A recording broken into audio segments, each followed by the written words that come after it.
Hey, what's up guys? Justin with California Grenadiers again. You guys probably noticed a little teaser on my previous video that I didn't really mention. It's still in the works, but there's a few red items here in the back.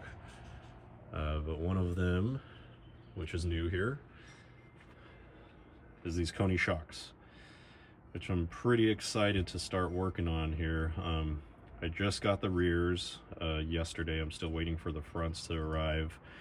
I don't want to install them, front and back. I want to be able to feel the full difference between these, the Eibach shocks that I've been running for a while, and the factory shocks.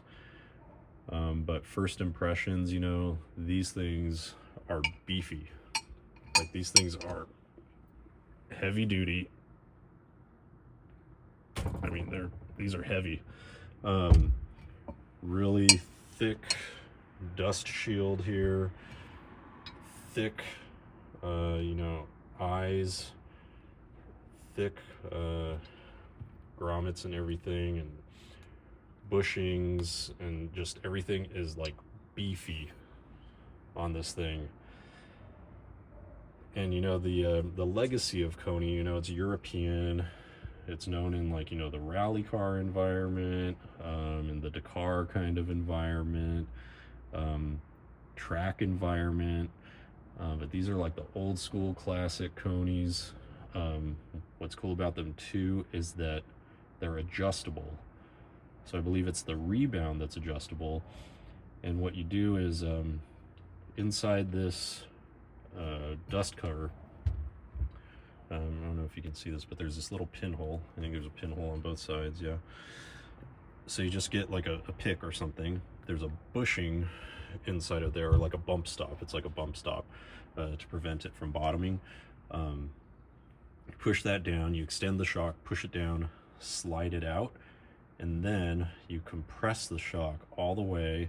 And there's a mechanism inside the shock down here that locks into place, and then you can adjust the Rebound to make it softer or firmer, depending on your needs.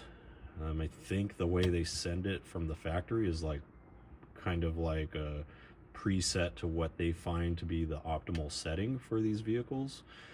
So that's pretty neat. I'm gonna try it out the way that it is first, and then pull them out and maybe adjust them, and try it firmer, try it softer. It's a great feature. These are an affordable shock, but definitely way better quality. And I can already tell you, from what I've heard and just from my understanding of shocks, that this is going to ride very nicely, and going to handle the load very nicely. It'll be interesting to compare the Eibach and the Koni, because they're about the same price point. The Eibachs are a smaller shock, but they're a reservoir shock, so some of that space is offset with the reservoir, the fluid being carried in the reservoir. But the shaft on these is much larger. The components are much larger. It's a more robust shock. The Eibach is also very nice. I have had no qualms with them driving on them. They perform great. They're both excellent kind of higher quality entry-level shocks, I would say, because once these go bad or get worn out, or the Eibachs go bad or get worn out, they're basically a throwaway shock, and then you replace them with the same thing, or maybe upgrade to something like a Radflow, a King, a Bilstein, a Fox, something like that are rebuildable, and come in different sizes: 2.0, 2.5, 3.0, so on and so forth, that also come in external bypass format,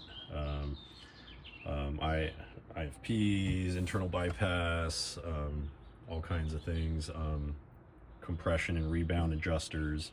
Those are the things that you pay for when you get those shocks. they're much higher in price than these or the Eibachs are, or even the factory shocks. But you know, you get what you pay for.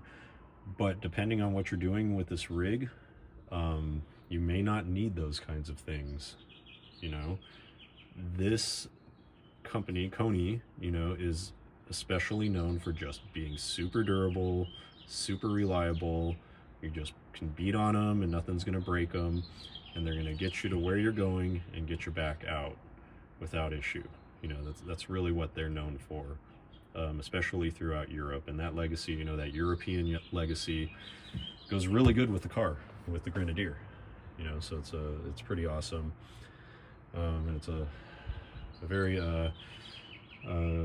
fortunate partnership that I've kind of stumbled into, and that I'm happy to test out and do some comparisons and things for these guys. You know, the one thing that I will say is that if you really want to dial your shocks in on the fly, this isn't going to do that, because this will have to be removed from the vehicle to be able to adjust the rebound.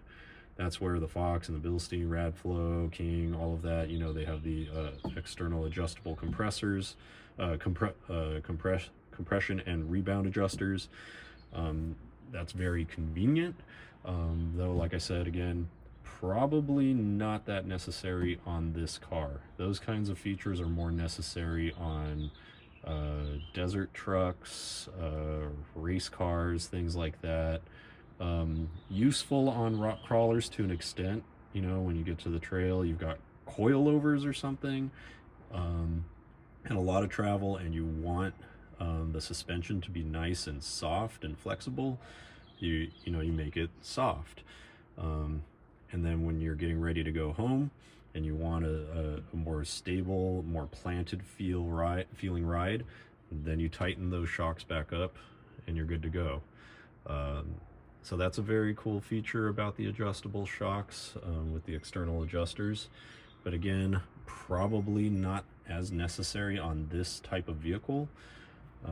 These are going to be kind of like a jack of all trade kind of shock, which is what a lot of like overland type guys are looking for, just that durability, reliability, you know, simple setup kind of thing, where you're just not worried about it failing or breaking, and you know, it's not super expensive to where, you know, something fails, you got to get it rebuilt and all that, and that costs money. Though that kind of stuff is fun, some people can't be bothered with that, you know, and this kind of takes that that worry out of the equation. So pretty excited to start testing these. I'll probably do a video in the next couple of days once I receive the other ones, kind of comparing, you know, the components, the size, the materials, the features and things like that of this shock, the factory shock, and the Eibach shock. So more to come on that. Stay tuned. Let me know what kind of shocks you guys are running, what kind of shocks you plan on running. You know, there's also the Nimbus out there, which is a very cool shock, ORA struts, air struts, things like that.